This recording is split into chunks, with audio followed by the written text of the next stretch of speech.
Kaitan dengan vaksin, di mana kalau daripada pelbagai mitos mengenai vaksin ini, yang pasti pengalaman vaksin ini tidak hanya akan mengurangkan gejala serius dan juga kes kematian membabitkan jangkitan COVID-19, tetapi bukti menunjukkan ia dapat mengurangkan risiko penularan virus berjangkit itu kepada orang lain.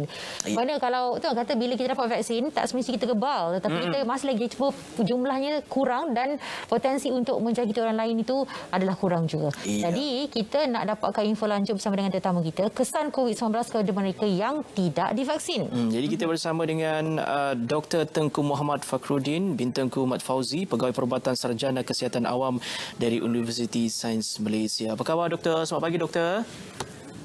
Selamat pagi. Baik, Alhamdulillah. Baik. Sihat ke Radwi hari ni? Sihat. Baik, Doktor. Alhamdulillah. Baik. Pertama sekali kita ingin melihat terlebih dahulu kepada data Kementerian Kesihatan Malaysia yang bertarikh 12 Ogos 2001 di mana ia melaporkan sebanyak 21,668 kes baru dan KKM membahagikannya kepada 5 kategori iaitu tiada gejala untuk kategori 1, gejala ringan kategori 2, jangkitan paru-paru kategori 3 dan juga jangkitan paru-paru yang memerlukan oksigen kategori 4 dan kategori 5 pula adalah mereka yang kritikal, organ rosak dan memerlukan ventilator. Laporan ini juga menyatakan mereka yang tergolong dalam kategori 3, 4 dan 5 itu 90.9% tiada sejarah vaksinasi. Okey, daripada data KKM ini apa sebenarnya kesimpulan yang boleh doktor berikan dan kongsikan kepada para penonton mengenai vaksinasi dan kesannya kepada mereka yang dijangkiti COVID-19, doktor?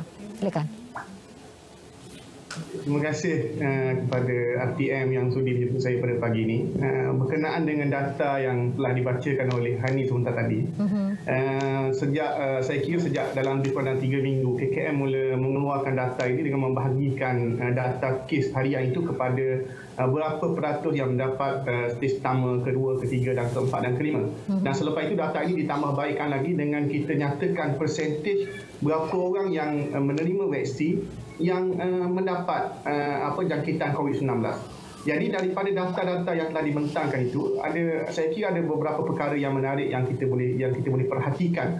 Yang pertama adalah kita boleh melihat bagaimana kesiapsiagaan kita punya kesihatan awam, ketindakan kesihatan awam kita apabila kita mengesan banyak kes yang berada pada peringkat 1 dan 2. Yang mereka ini kalau ada simptom, tiada simptom ataupun hanya ada simptom yang ringan. Kita kesan dan kita isolatekan mereka supaya mereka ini tidak menjangkiti yang lain. Sebab itulah kita melihat daripada data tersebut hanya 2% saja daripada keseluruhan kes harian yang dibentangkan itu yang berada pada stage peringkat 3, 4, 5 yang memerlukan kemasukan ke hospital ataupun kemasukan ke ICU.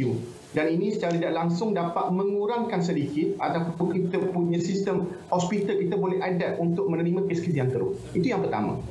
Yang kedua adalah bila kita melihat kepada data berkenaan dengan vaksin, berapa peratus orang yang menerima vaksin yang mendapat jangkitan dan berapa peratus orang yang tidak mendapat vaksin mendapat jangkitan. Dan kita melihat kepada perbezaan yang cukup ketara. Kita sebut sini lebih kurang dalam hampir saya kira daripada fasa 1 sehinggalah ke fasa yang kelima, 90% daripada orang yang tidak menerima vaksin itu mendapat jangkitan. Dan 10% lagi yang mendapat jangkitan. Kan, mana 10% yang menerima, hanya 10% daripada orang yang menerima vaksin mendapat jangkitan COVID-19.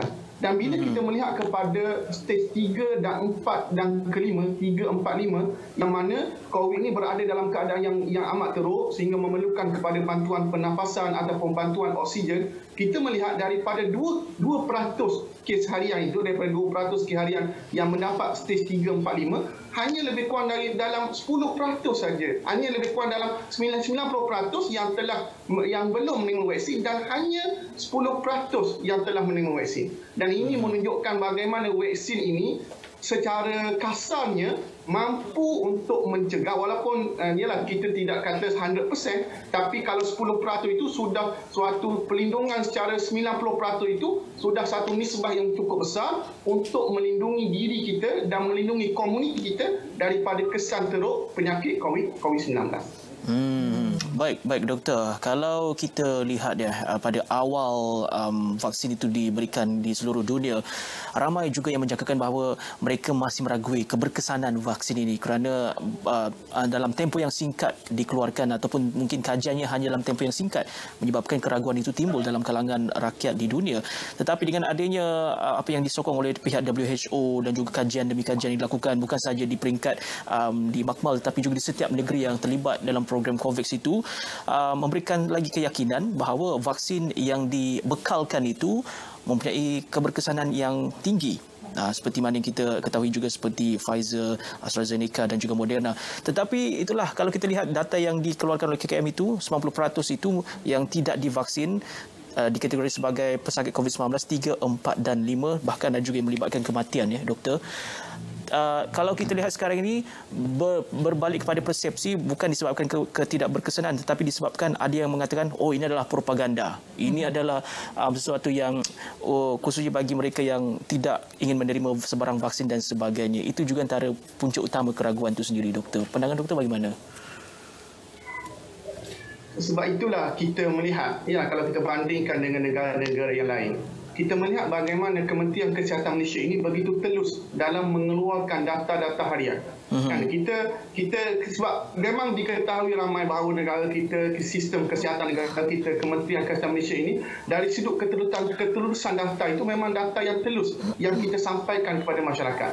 Dan sebab yang paling penting dalam kita mengatasi pandemik ini ialah bagaimana kita nak supaya masyarakat mempercayai bahawa kita di peringkat Kementerian Kesihatan Malaysia ini bekerja sesungguh hati dan mengeluarkan data yang telus kepada mereka, tidak ada konspirasi dan tidak ada propaganda. Dan sebab itulah kalau kita ambil contohlah, kalau ada yang mengatakan bahawa ini konspirasi ke propaganda ke, kita melihat kepada negara-negara yang lain. Dan saya tertarik apabila dalam 2-3 hari yang lepas satu kajian yang telah dibentangkan daripada negara Chile.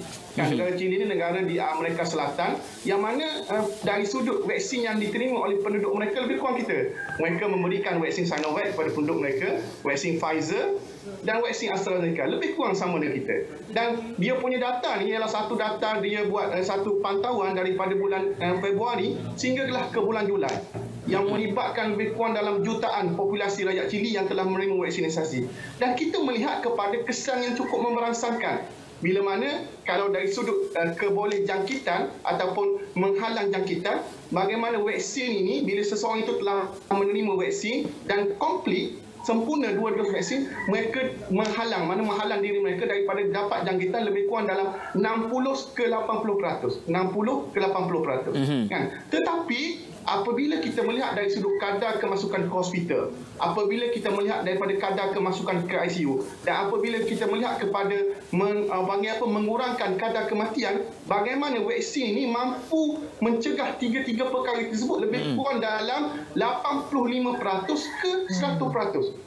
Itu data yang diberikan, maknanya nak menunjukkan kepada masyarakat kita bahawa bagaimana vaksin ini adalah suatu komponen ataupun suatu bentuk perlindungan yang cukup penting untuk kita melindungi diri kita dan komuniti kita daripada terkena penyakit COVID-19 dan kita juga dapat mengurangkan beban sistem kesihatan kita untuk menampung kes yang fasa 3, 4 dan 5 ini yang memerlukan kepada kemasukan ke hospital, yang memerlukan kepada kemasukan ke ICU dan yang kita juga dapat mengurangkan kadar kematian disebabkan oleh COVID-19 dalam negara kita. Dan ini merupakan indikator yang cukup penting untuk apa? Untuk kita beralih kepada fasa yang seterusnya untuk kita hidup bersama dengan COVID-19.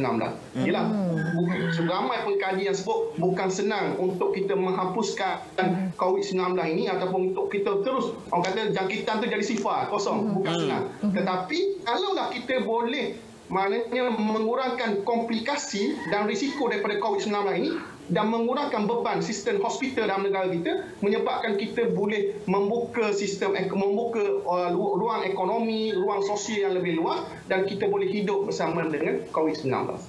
Okey, baik. Tapi dan dalam masa yang sama juga doktor, kita ingin menyentuh juga tentang dari segi aspek kesan sampingan bila seseorang itu bila mendapatkan vaksin yang menyebabkan mereka yang ada penyakit ni, komorbiditi, yang rasa mereka lebih berisiko tinggi untuk mendapatkan kesan sampingan itu, yang akan menjadikan mereka akan lebih teruk sakitnya. Jadi kenapa, tapi dalam masa yang sama Kementerian Kesihatan turut menekankan bahawasanya golongan ini sebenarnya yang perlu mendapatkan perlindungan dan lebih perlu mendapatkan vaksinasi. Okey, golongan komorbiditi dan juga mereka ataupun ibu-ibu yang mengandung. Kenapa begini, Doktor? Ialah sebab cabaran yang cukup besar bila kita melihat kepada kadar kematian harian. Kita akan melihat kepada berapa ramai orang yang kena komorbiditi, yang ada komorbid tu. Contoh kencing manis, darah tinggi, sakit jantung. Mereka lebih berisiko tinggi untuk mendapat komplikasi teruk daripada COVID-19 ini dan berisiko tinggi untuk apa orang panggil untuk meninggal, kematian disebabkan oleh COVID-19. Jadi inilah data di seluruh dunia menunjukkan bagaimana orang yang ada komorbiditi ini merupakan satu masyarakat yang berisiko, satu komuniti yang berisiko tinggi. Dan kalau kita melihatlah kepada sistem kesihatan ataupun data kesihatan Malaysia ini, kita boleh melihat berapa ramainya rakyat kita yang di Malaysia ini yang ada penyakit-penyakit komorbid ini, seperti mana kita sebut sebagai non-communicable disease, penyakit-penyakit tidak berjangkit, obesiti, kencing manis, darah tinggi. Jadi mereka ini perlu kepada perlindungan, kan? Dan kita melihat bagaimana, ialah kalau kita bandingkan kesan sampingan vaksin, kesan sampingan vaksin dengan kesan sampingan daripada COVID-19. Kita boleh melihat daripada jutaan. Kita hari ini kalau kita bercakap tentang vaksin COVID-19 ini di seluruh dunia, saya kira lebih kurang dalam bilion orang yang telah minum vaksin COVID-19. Dan WHO telah mengeluarkan data, CDC Atlanta telah mengeluarkan data bahawa kebanyakan orang yang hampir 90% orang yang menerima vaksin COVID-19 ini, mereka hanya mendapat kesan sampingan yang ringan. Kesan sampingan yang ringan, stage 1, kesan sampingan yang ringan kesederhana, dan dia akan pulih dalam masa 2 ke 3 hari. Dan cuba kita bandingkan, cuba kita bayangkan dengan komplikasi daripada COVID-19. Kan? Yang kita tak bicarakan lagi berkenaan dengan komplikasi long term COVID-19. Orang yang sudah sembuh daripada COVID-19, tapi mereka masih ada lagi risiko yang kita sebut sebagai long term COVID-19 punya risiko. Jadi, kalau kita bayangkan dan kita bandingkan dua situasi ini, kita boleh melihat bahawa bagaimana kesan sampingan vaksin itu sebenarnya kesan sampingan yang cukup ringan.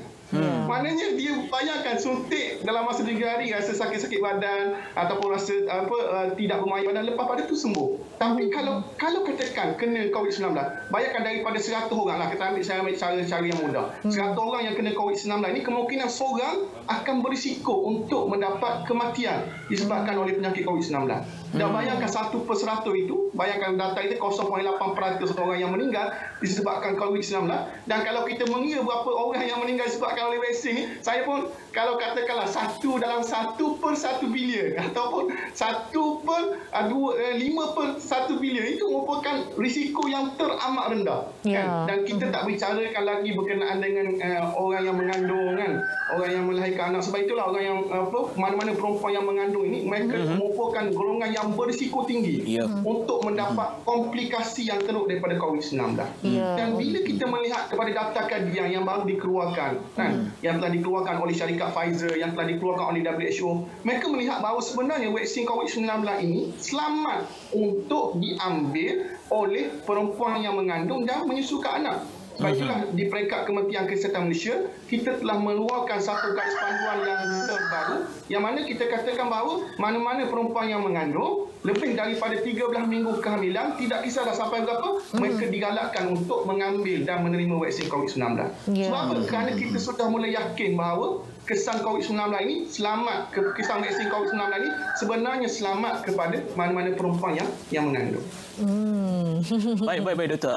Kita harap juga seluruh rakyat Malaysia faham bagaimana sesebuah vaksin itu berfungsi, bukannya untuk merawat ataupun menghalang kita 100% daripada dijangkiti, tapi juga untuk mengurangkan risiko kematian dan juga dimasukkan ke ICU. Itu juga antara perkara penting yang kita terus war-warkan kepada seluruh warga Malaysia.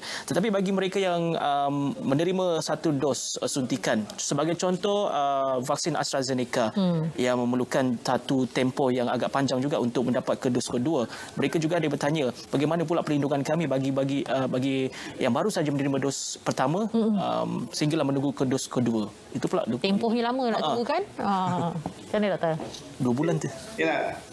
AstraZeneca ni satu isu, satu cabaran yang cukup besar sebab pada asalnya bila mana company AstraZeneca dia mengeluarkan vaksin, sebenarnya mereka bercadang untuk hanya mengeluarkan satu dos saja. Mana satu dos satu sudah mencukupi untuk perlindungan yang maksimal. Tetapi apabila kajian dibuat, sebenarnya satu dos itu masih lagi tidak mencukupi. Kan dia memerlukan kepada dos yang kedua.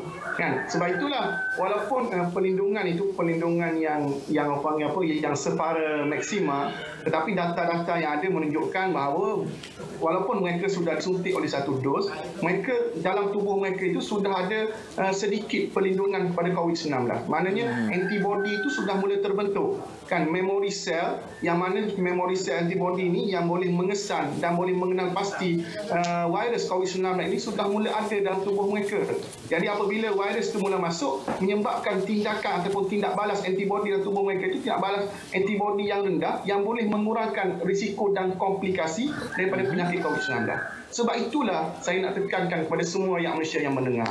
Kan, pada masa sekarang, walaupun kita sudah menerima vaksin, tak kiralah sama ada satu dos ataupun dua dos, dari sudut pencegahan kendiri, seperti mana memakai pelitup muka, kan, memakai pelitup muka, double mask sekarang kita sebut, menjaga penjarakan fizikal, kan, yang tu dan mengelakkan berada di tempat-tempat yang sesak, yang tu masih lagi kita kena buat. Sebab apa? Sebab kita melihat bahawa vaksin ini dia memberi perlindungan dari sudut dalaman, tetapi kita masih lagi memerlukan perlindungan dari sudut luaran. Yang kita sebut tentang SOP, yang kita sebut tentang pemakaian pelitup muka, yang kita sebut tentang pematuhan, penjagaan jarak fizikal. Jadi ini semua penting. Sebab itulah jangan kalau ada rakyat Malaysia kata, saya dah minum vaksin, saya tak naklah pakai mask, saya tak naklah jaga SOP. Ini sebenarnya satu persepsi yang silap. Buat masa sekarang, kita perlu mengambil vaksin dan kita perlu patuh kepada SOP dan kita perlu jaga disiplin kendiri kita untuk mematuhi SOP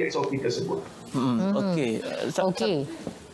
Baik, dan ini yang kita sebutkan bahawasanya bagi mereka yang telah pun sekurang-kurangnya satu dos sekalipun dah mampu untuk memberikan sedikit perlindungan walaupun tempoh masa itu diberikan agak panjang juga sebenarnya. Jadi seperti mana kita ketahui, negara juga sedang bergelut dengan varian Delta. Ini sebenarnya memang semua orang dah tahu, faktanya senang merebak dan sebagainya, yang lebih mengganas dan mudah berjangkit. Jadi apa saranan yang boleh doktor berikan kepada mereka sedang menonton pada waktu ini, atau ada kenalan mereka yang masih lagi menegakkan kebenaran? Saya tengah tunggu vaksin yang paling best untuk saya nanti. Dia tak nak vaksin sekarang, dia tunggu nanti doktor. Dan masih lagi enggan dan juga takut untuk divaksinasi dan masih lagi mengira peratusan yang kecil dari segi kesan sampingan, dari segi macam-macam lah informasi yang mereka terima berbanding dengan 90% lebih yang positif feedback ataupun kesannya. Silakan, Doktor. Okeylah, kalau kita kira pertempuran ataupun peperangan kita dengan COVID-19, inilah satu peperangan yang cukup panjang dan kita pun tidak, dia sifat COVID-19 ni, virus COVID-19 ni ialah kita tidak boleh nak predict, kita tak boleh nak jangka sepenuhnya kan.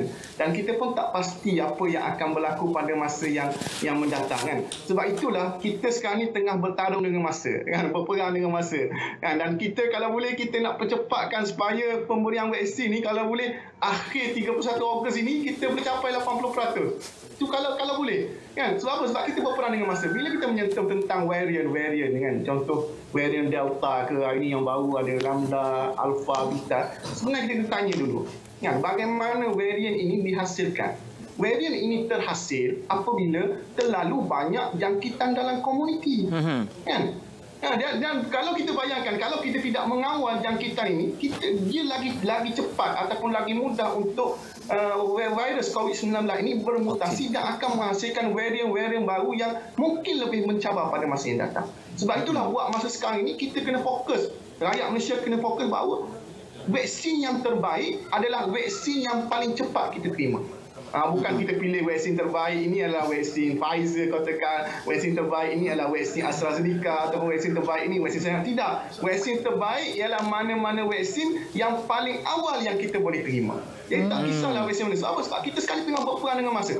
Kan berperang dengan orang panggil apa dengan masa, dan kita tak tahu apa yang akan jadi pada masa datang. Sebab itulah kita mengharapkan, sebab data-data juga telah menunjukkan bagaimana vaksin yang ada pada hari ini sebenarnya juga berkesan untuk mengatasi varian Delta yang ada pada yang timbul pada masa sekarang. Saya ambil satu contohlah sebagai terakhir bagaimana teori bagaimana vaksin Delta ini kalau kita baca dia boleh mencetuskan komplikasi yang panggil apa yang teruk kepada seseorang dan boleh cepat merebak. Kerana apa? Kerana varian Delta ni bila dia mula masuk ke dalam tubuh tu, dia masuk dalam keadaan yang bersembunyi. Kan, maknanya tubuh badan kita tidak boleh mengesan. Itu antara satu teori. Dan bila mana dia akan berkembang, bermutasi semua sekali, membiak dalam tubuh, dan bila mana sampai ke peringkat yang panggil jumlah yang cukup banyak, pada masa itulah tubuh mula mengesan. Dan tindak balas tubuh, tindak balas antibodi tubuh berlaku dalam keadaan yang cukup mendadak, yang cukup panggil apa, yang cukup agresif, sehinggalah berlakunya kita sebut sebagai radang paru-paru. Kan, mana macam-macam radang yang timbul itu, inflammatory cell yang timbul itu. Kerana apa? Kerana tindak balas antibodi untuk melawan virus COVID-19. Jadi, kalau mana-mana orang yang telah menerima vaksin, kan, tak kisahlah yang macam mana pun, bila mereka, tubuh badan mereka itu sudah ada antibodi itu sudah mengenal pasti virus COVID-19 ini yang menyebabkan tindak balas antibodi dalam tubuh mereka itu akan menjadi lebih ringan untuk berhadapan dengan musuh COVID-19 ini, dan ini akan mengurangkan komplikasi daripada varian, contoh varian Delta yang ada sekarang. Itu sebabnya juga bagi mereka yang sudah melengkapkan 2 dos juga akan dianggap lengkap sepenuhnya setelah menerima dos kedua, dan cukup 14 hari doktor untuk dos kedua, dan juga ada saranan bahawa berkenaan dengan tambahan booster dose. Itu pula bagaimana doktor secara ringkasnya? Yalah, booster dose ni satu kajian lah, maknanya bila timbulnya varian-varian yang baru ni, ramai contoh syarikat Pfizer sendiri kan, mereka mencadangkan supaya diberi booster satu lagi untuk mengelawan varian-varian. Cuma WHO dia telah mengeluarkan satu kenyataan yang mana dalam kenyataan tersebut dia panggil pada masa sekarang WHO menyebut bahawa mana-mana negara yang ekonominya hebat, kuasa besar, mana negara mereka tu dah capai panggil apa, status perlindungan yang tinggi, supaya mereka hold dulu, mereka tangguhkan dulu pemberian booster. Sebab apa? Sebab masa sekarang kita WHO mensasarkan supaya 10% daripada populasi penduduk dunia ini sudah menerima vaksin. Kan? Jadi sebenarnya kalau kita bercakap tentang booster dose, kita sebenarnya paling asas yang paling awal sebelum kita bercakap tentang booster dose ialah kita kena memastikan liputan imunisasi ini tinggi dalam komuniti kita. Dan kita telah terbukti kalau kita lihat bagaimana kejayaan yang telah dicapai oleh wilayah Persekutuan Labuan. Bayangkan Labuan ni daripada ratusan kes hari ini boleh turun sampai ke single digit. Walaupun negeri-negeri lain mencatatkan kes yang tinggi. Kenapa? Kerana kejayaan pemberian vaksin mereka dan kejayaan sistem ataupun sistem kesihatan mereka dalam mengesan kes-kes COVID-19 dalam wilayah Persekutuan Labuan. Jadi ini merupakan contoh yang cukup baik pada kita semua. Ya, jadi pokok pangkalnya janganlah kita mengatakan tidak kepada vaksin kerana ia mampu untuk memberikan kita perlindungan, dan bila adanya vaksinasi tersebut, mana badan kita dapat mengenal dan akhirnya dapat mencetuskan antibodi dalam badan anda. Dan jadi kita ucapkan banyak terima kasih kepada Dr. Tengku Muhammad Fakhruddin Tengku Muhammad Fauzi, Pegawai Perubatan Sarjana Kesihatan Awam USM, bersama kami pada pagi ini untuk berkongsi banyak sebenarnya info penting untuk bagi mereka yang masih lagi sedang memikir-mikirkan nak daftar tidak, nak ambil ke tidak. Okey, baik, terima kasih doktor kerana untuk perkongsian dan juga penjelasan berkenaan dengan pentingnya program vaksinasi ini. Kita nak berehat seketika, selepas ini juga kita nak bawakan pada anda kesihatan mental. Memang kita tekankan setiap hari di Semak Pagi Malaysia ya. Okey, kita akan buka talian pada anda nanti untuk kita cakap tentang semangat ibadah di rumah ke arah kesihatan mental masyarakat. Semuanya selepas ini.